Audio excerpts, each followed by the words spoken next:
Let's start this off with Spencer Torkelson. Now, we all know the hype this guy had coming out of the 2020 draft. He was getting comparisons to Mike Trout. He was an offensive machine at Arizona State, setting records left and right. But since coming to the major league level, he's had trouble staying consistent. Sure, had 30 home runs a couple of years ago, but last year he hit rock bottom. He gets sent back down to the minor leagues. But this offseason, he made some adjustments mechanically, trying to get into his legs a little bit more, trying to be a bit more fluid at the plate, and it's paying off big time. Take a look at the numbers here. Very small sample so far, 23 games, but looking excellent. Hitting 286, a 392 on base, a 619 on the slugging, a 187 WRC plus, 7 home runs. Now, take a look at the StatCast page. It is bleeding red. Now, sure, he could maybe make a couple of improvements when it comes to the strikeouts. The whiff percentage is pretty middle of the road, but this is by far better than what we were seeing last year. And I think another big difference is he's hitting fastballs a lot better. Last year, he was only hitting 223 against fastballs, only had 5 home runs against them all year. So far, hitting 313 against fastballs, and already has 3 home runs against them. And I think that has a lot to do, with the adjustments he made with his mechanics. He's also hitting off-speed pitches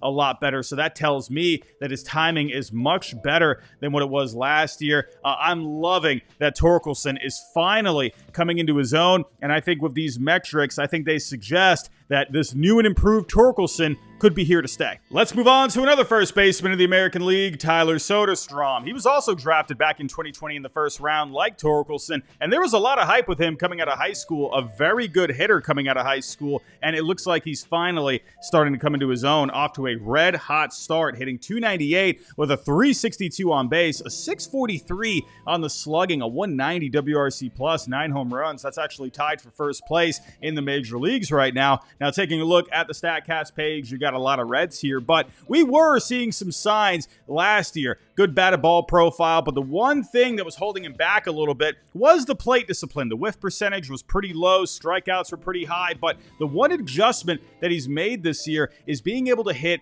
the breaking ball. Now, take a look at the numbers from last year. Only hitting 183 on breaking pitches last year, but that's up to 292 this year, 4 home runs this year, while no home runs last year. So that's been the big improvement for him. And Tylor Soderstrom, man, him and Torkelson, there is definitely going to be a battle for the first place job in the All-Star game if these two keep doing what they're doing, and I think they're going to. Let's stick with the A's and talk about his teammate, Jacob Wilson. I was very high on Jacob Wilson coming into this year. This guy is a hitting machine. Take a look at the numbers so far through 21 games, hitting 354. Also has a 354 on base. He's got a 500 slugging, though, a couple of homers. He's got 6 doubles so far on the year with a 152 WRC plus. Now, I love Jacob Wilson because he's just a flat-out hitter. No, he's not going to hit 40 home runs per year, but this guy just gets the bat on the ball, and I love that. Now, sure, you're not really going to see a whole lot when it comes to the batted ball profile. The bat speed is in the first percentile, but again, he makes a ton of contact. Take a look at the squared up percentage, the 98th percentile. So even though he might not be the strongest hitter up there, he's still catching up to these pitches, and he's getting the job done. He doesn't strike out really at all. He's got a 3.7 K rate so far this year. That is ridiculous, and he doesn't really swing and miss. I mean, he's in the 99th percentile right now. He pretty much reminds me of Luis Arraez from the right side. Even Stephen Kwan. He's third right now when it comes to contact percentage. Big fan of Jacob Wilson. Love his game. He brings a different approach. He's not really, he's not going to be Barry Bonds up there by any means, but I'm loving the way the A's lineup is coming together. Tylor Soderstrom, who I just talked about, looking great. Jacob Wilson doing a lot of things with the bat. And now they're going to be calling up Nick Kurtz. My goodness, that guy reminds me of Jason Giambi. He's got a ton of power. He gets on base a lot. And my goodness, you got guys like Lawrence Butler in this lineup. And, of course, Brent Rooker. This A's lineup is looking very fun.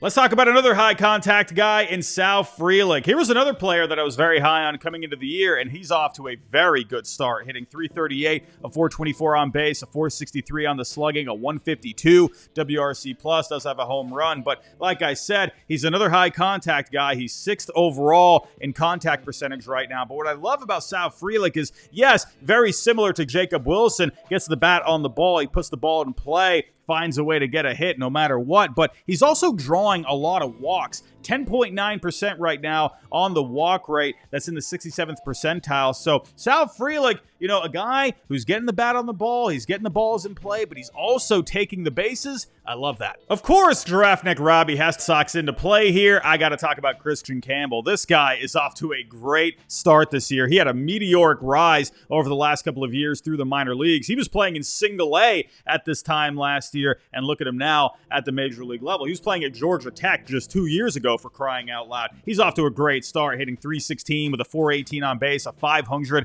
on the slugging, a few homers already. Now, he's pretty balanced overall. If you take a look at the batted ball profile, pretty league average for the most part, but the expected numbers are all in the reds here. But what I love about Christian Campbell, even though he's only 22 years old, this guy is very disciplined at the plate. He's got a 15.4% walk rate. That's in the 89th percentile right now. Just a very mature hitter. The fact that he can draw the walk, he can take the pitches, but he's also not getting fooled by the breaking pitches, at least as of right now. He's doing very well against the fastball, hitting .350 there, but also hitting .308 against breaking pitches. Now, he is going to have to find a way to improve against the off-speed pitches. I think over time, his timing will get better, but I just love Christian Campbell's game right now. Now, second base, I think he is going to need to make some improvements defensively.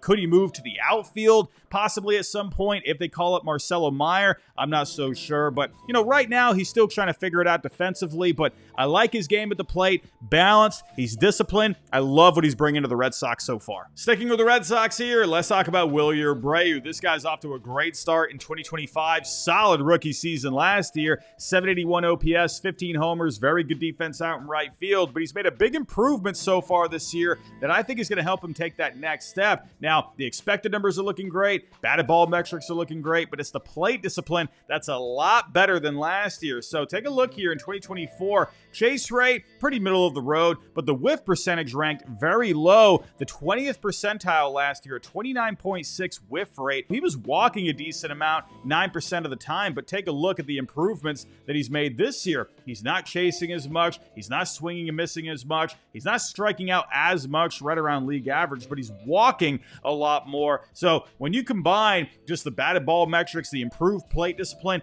I think he's going to have himself a very good year. Let's turn our attention to some pitching, and I got to talk about Jack Leiter. Now, it was looking like he was entering bust territory after getting drafted second overall in 2021, and last year at the major league level, he was getting annihilated, ERA over an 8, but he's made a couple of key changes here, and I'm now pretty hyped about Leiter for this year. Now, he did miss his last couple of starts because of a blister issue, but he's looked very good in his first couple of starts here. ERA at 0.90, FIP at 1.34, very small sample, but here are the couple of changes that he's made. Now, last year, he was relying solely on the fastball and the slider, but this year he's incorporated a sinker, and he's getting a lot more ground balls so far. Take a look at the ground ball percentage, 38% last year, 56% this year. So I think the fact that he's added a different look when it comes to his fastballs, I think is going to go a long way. He's also added some velocity this year, 96.4 miles an hour on average last year, and that's up to right around 98 miles per hour. The fact that he's got a bit of a different look with the sinker, he's added some velo, he's becoming much tougher to face, but he's also getting a lot more swing and miss on his slider. Now, last year on the slider, he had right around a 22% whiff rate, but this year it's up to a 38%. So I think Leiter, adding the velo, adding the sinker, that's making the slider a little hard to pick up. I think Leiter is due for a big year. How about Tylor Megill on the Mets? This guy's off to a great start this year. 5 starts, ERA at a 1.09, FIP at a 2.19. Now, with Tylor Megill, this is a guy where people have had high hopes for him over the last few years, but he just hasn't fully been able to put it together. Now, the big difference that I'm noticing with him is the barrel percentage, 4.6% on the barrels right now. That's a huge improvement from what it was last year. He was in the 12th percentile at a 10%. So he's limiting the hard contact. And I think a big reason for that is he got rid of the cutter that he was using last year. That was getting hit very hard. Batters are hitting 326 against it with a 565 on the slugging. But overall, I think just simplifying the approach is going to go a long way for him. He's got good velo, 95 miles per hour on average. But take a look at the slider here, 46 inches of vertical drop. drop, so that's a pitch with very good stuff. So good velo, good stuff on the slider, a more simplified approach. I think Tylor Megill is going to end up having a solid year. Let's move on to Landon Roupp with the Giants. This guy's got a nasty curveball, and he's off to a pretty solid start this year. 4 starts, ERA at a 4.09, so that doesn't look anything amazing, but the FIP is at a 3.27, almost a full run lower. Now, with Landon Roupp, we see a lot of reds here, but the big difference that I'm seeing this year compared to last is the whiff percentage. This year at a 37.3 so far, but last year it was at a 25.3, and the chase rate as well. He was only in the 26th percentile last year, but this year he's all the way up to the 86th percentile. So what's the big difference? Well, he's pitching a lot less in the zone, 49.2% last year, down to 42.7% this year. And why not get these guys to try and chase this curveball? It's a nasty pitch, 19 inches of horizontal break. I think Landon Roupp is flying under the radar right now. Sticking with the Giants, I got to talk about Jung Hoo Lee. And what can I say? I got a thing for the high contact guys, but I was very excited about him last year after coming over from the KBO. He had a very successful career over there, but his season got cut short due to a shoulder injury, but he's doing what I fully expected him to do this year so far, hitting 329 with a 383 on base, a 600 on the slugging, a 170 WRC+. But what I love about Jung Hoo Lee's game is, like I said, makes a lot of contact, and I think that fits very well at Oracle Park, a spacious park. No, he's not going to be hitting, 30 home runs by any means, but a guy that's going to work the gaps very well. I think his bat just fits perfectly there. As you can see, we got a lot of reds. He makes a lot of contact, like I said, 95th percentile when it comes to the whiff percentage. Doesn't really strike out all that much. Good expected numbers overall. Just really like his game. Jung Hoo Lee, I think he's going to be very solid this year.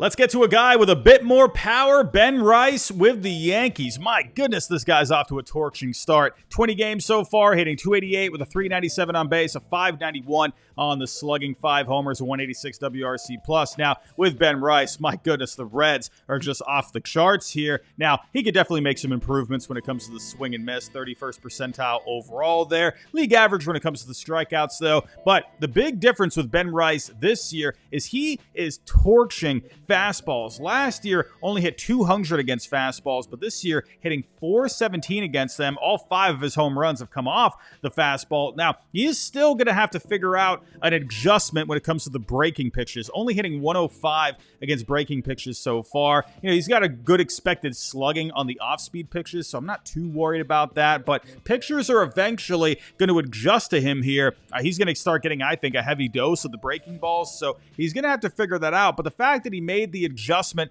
against the fastballs, he's catching up to him, he's doing damage. I like that. Just needs to do a little bit better on the breaking pitches, so I think eventually he'll make an adjustment and he'll end up being a good bat for the Yankees this year. Let's get to a couple of bats with the Rays. We got Jonathan Aranda and Cameron Meisner. What do you know? The Rays taking advantage of guys with good platoon splits. Jonathan Aranda is off to a ridiculous start this year, hitting 355, a 438 on base, a 677 on the slugging, a 223 WRC+, 4 homers. And as for Meisner, remember, they got him back in the Joey Wendell trade back in, 2021? And he's also off to a great start here, hitting 360, a 204 WRC+, 3 homers. Now, like I said, these guys are mostly doing damage against right-handed pitching, but hey, the Rays, they've done so well at that over the years. They're taking advantage of these guys' talents. Now, with Aranda, the batted ball profile is just off the charts. Look at all these reds here. And he's also got some pretty solid plate discipline. Sure, there is a bit of swing and miss there, but he doesn't really strike out. He walks a ton. I love that. I think Aranda is on his way to just having one of those just good Rays kind of years. Very good expected numbers. The squared up percentage is looking very good. Doesn't really strike out all that much. He could work some walks a little bit, I think, but these two are definitely doing some damage in the Rays lineup. And last but not least, I got to talk about Chris Bubic on the Royals. It's been an interesting couple of years for Bubic. He got Tommy John surgery a couple of years ago. He came back last year, was pitching out of the bullpen, but this year in the rotation, and he's off to quite a dandy start. 4 starts, ERA at 1.88, FIP at a 2.71. Good amount of strikeouts, 10 strikeouts per 9, 3.3 walks per 9 so far. Now with Bubic, you got a good amount of reds here. He's limiting the exit velocity, the hard hit balls. He's getting a good amount of swing and miss. He's getting a decent amount of strikeouts, like I said. He's also pretty hard to pick up as well. 74th percentile on the extension. mentioned, he's getting ground balls. So what is working for Bubic this year? Now, I think a big difference that's helping him out a lot is the fact that he's improved the stuff on the sweeper. Now, last year, he was getting 11 inches of horizontal break. This year, it's up to right around 15 inches. He's also got a little bit more vertical drop there. So the fact that he's got a pitch like this, that it's improved from last year, that's just going to help him out when it comes to his other pitches and, setting up these hitters. So Chris Bubic, he's looking healthy, and I definitely think more good things could be on the way. But everyone, those are the players that I wanted to talk about in this video. I know there's a whole bunch of other players out there that could have made this list.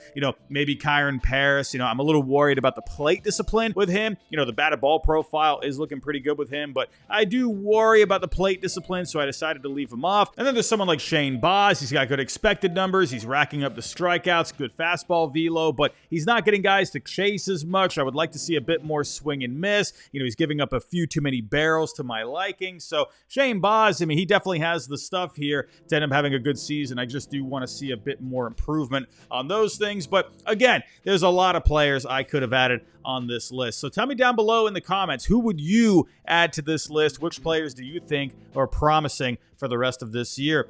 Which players do you think are in line to have breakout years for 2025 based off of what we've seen so far? But everybody, that's all I got for right now. If you're kind of the way out, hit that like button for me, subscribe if you're new, and I'll talk to you next time.